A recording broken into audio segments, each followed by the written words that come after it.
Welcome back to round 3 of the 2025 Las Vegas Challenge at Wild Horse. Yeah, beautiful event that we've already talked about. Tell us about I'm very excited, and you should be too, about the cards you're playing with today, Dallas. Yeah, we've got a great card for this round. We got Bradley Williams and Noah Mainsma, two well-known Torin players. Sure. And we also have Stefan Vincent, who is more of an Oregon local and is also now in medical school in Vegas right now. I love that little nugget of info, Dallas. Thank you. Taylor Kochek was also walking for a couple of holes. I don't believe she was counting for anybody at this time. Go Ducks. Yeah, go Ducks. Hole 1's 400 feet, pretty much wide open hole. Put it out to about 40 feet long. Oh, that would have been a nice one to have had. But this is the windiest day of the event thus far, I believe. Yes, windiest day of the event, for sure. Also the more open course out of the two. But it's a golf course, both of them are going to be pretty open. As I rip this one on hole 2, pretty much into straight headwind, it seems like. Landing in a great spot, sets up for a berg approach, and when I have the berg in the hand, I feel very confident. Yeah, round 1, I believe it was the owl. You went up and over, so you're trying a different angle. Trying a different route, did not work out. Even though I felt confident with it, I just didn't really commit to the low line drive. Right. We didn't get the putt on camera, but you did get the par, so nice job there. On to hole 3, 359 foot, par 3. Yes, and I believe I'm going gravity bomb here. I went Ep19 first round, but with a little bit more wind, I'm wanting something that's kind of pushing. It has a little bit more distance, and as you can see, it works out pretty well right there. It's a nice shot. Probably 20 feet with some wind. Those ones can be tricky. Cashed it. Goes in, yeah. So one down through 3 on to hole 4, which is, I think, a very difficult hole just because of where the basket location is. Maybe my favorite hole in the course, though. There are bunkers everywhere. There's a green short of the basket. There's OB fence right and long. Just sets up for a nearly impossible birdie and one of the most dangerous putts on the entire property, if not the most dangerous. I agree. When you're on the left about this far out, you either make this or you're probably getting a bogey. Yes. And I decided to make it. You did. That was a great putt right there. That was a great putt, and the first round was probably about from 15 feet farther. I had some good putts on that hole for the tournament. Hole 5, 470 feet, another one that's really dangerous. There's a big drop-off behind the basket, and OB short of the basket as well. So it kind of plays as an island unless you want to play it safe off to the right or short. I try to get over, and I barely do, but it's in a weird position to where I don't know if I should run it or not, especially in this wind. I decide to, and it just gets a brutal kick off the cage, and it rolls and rolls and rolls. It stays in bounds, I believe, somehow. The green, like but no room. Yeah, Kind forces the bogey. A prelude to the round. Pretty much, just a distance that I feel like I should be making. It's too short to lay it up, too long to be super consistent in making it, but. This is a great hole to come back after a bogey because you can let her rip off the tee. You definitely can. Got Lumen on the approach here. And just see this wind kind of take it under the basket. It was a nice forehand. Nice forehand. Huzzah. And that is a solid birdie after the annoying missed putt on the last hole. And you can see the wind just ratcheting up. It got pretty gusty out there. Yeah, I wanted to say probably about 35-mile-an-hour wind gusts. That's fair. Throwing the owl here, about 300 feet. Through some trees. It tickled a couple of them, but leaves me about 30 feet. And this is definitely one of the holes you want to get out here. There's not a lot of danger off the tee, so you can be pretty aggressive. Not a ton of danger unless you let it slip out of your hand, but yeah, pretty much hit the initial gap and you'll have a 30-footer at the worst. And I ended up making it there. Hole 8's given you problems in the past. What was your plan this time around? Yeah, so the first round I went Yelta and it was too flippy, turn it over. So I believe I'm going Cardinal here. I think that is. And just trying to throw it straight, get it across. And I'm at this distance once again. We're just outside circle.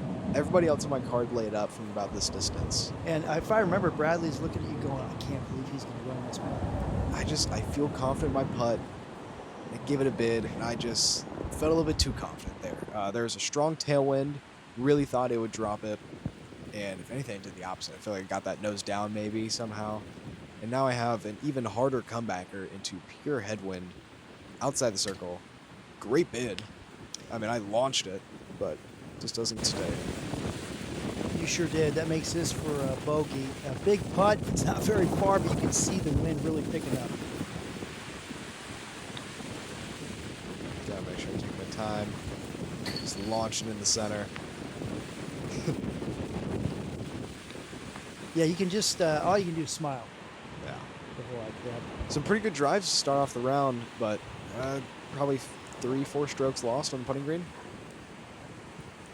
Now we're off to hole 9. I threw the loots the previous time, and now I'm going gravity bomb, which is usually an extremely stable disc, but into this much headwind, it still had some drift to it, and ended up in about the same spot.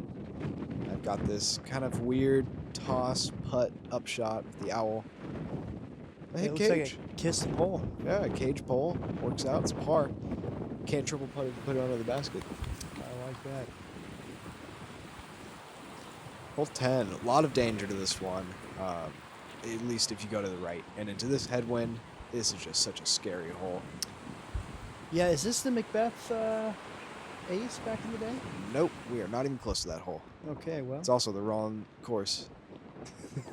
Yeah. Let me put that back in the. Well, all right, here we go. Upshot with the Berg, just trying to launch it under the basket. Works out. Par's a par. Yeah, Par's great on this hole. I think Par's getting probably a half a stroke, maybe even a stroke on the field. Even these like 2-footers, I feel like the wind can just take it. Didn't there. We didn't get the drive on hole 11, but I did crush it out to the left. This was probably 50 feet farther than the previous round. And now I'm left with a little bit of an awkward, like 140 foot approach shot with the Berg, it seems. Just kind of want to toss it under these branches and slide it up to hopefully it parked up. Which I didn't do the best job of, as it's still about 20 feet away. A little short, but this is a big putt right here. Big putt, big wind. It goes in. Knocks it in. Woo. What a flip from the other round, huh? So here we go. Hole 12, par 5, 1,000 feet.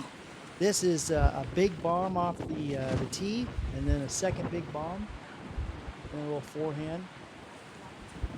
Yeah, pretty much just finding any way to get a look at this hole.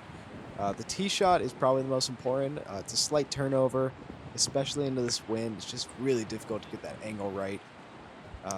But ends up in the center of the fairway. This is about where I want to be. I'd love to be a little bit farther, but into that headwind, I don't know if that's necessarily possible. I will say, I thought it was pretty cool that Bradley went lefty off the tee on the hole. Oh, I forgot about that. Yeah, Bradley Williams put out the lefty backhand on this and He put sure it did. put it in the center of the fairway, I believe, like right where my drive was. Yep. It was actually pretty cool. I thought about it, but I backed away from it. It's a very technical forehand shot here. Forehand of the lumen, just a little bit too much hyzer, threw it out to the right, but I get some relief off that fence, and I'm left with another like slightly tester 20-foot putt, but this one is not nearly as much wind as the previous one, so it should be easy. Right side chains. Right side chains, in is in. That's pro side. Yeah, back-to-back birds. Yes, back-to-back really good birdies. Huzzah! I believe I birdied this hole both rounds, which I'm very proud of. Huzzah! Looks like the caddy's getting a call. Getting a call from Stokely. Yeah, that's right. Hole 13, par 3, about 400 foot. Throwing a slightly more overstable destroyer this time, as I did go into the bunker. And I thought I threw this one absolutely perfect out of my hand. Got the skip off the green and everything. And it ended up maybe 2 inches short of being in bounds. Could not have been closer. I was probably 20 feet away from the basket, but just barely out of bounds, so I had to take it all the way back. We had a dispute about where the marking should have been. I thought I crossed and then curled back in. Other people on the cart didn't. Either way, it could have actually been more beneficial of how many triple putts I've had. That could have turned into a double if I had that 30-footer. You're not wrong, yeah. Hole 14, another one where I'm just going for par. I don't find this hole worth it to go for it with all the OB and how tight of a landing zone it is for the distance. It's like 440 or something. And I don't got that forehand, and in this wind, that turnover is nearly impossible. Yeah, some people will go hyzer on their second shot out and around the trees, but I think forehand's the play if you set yourself up in the right position off the tee.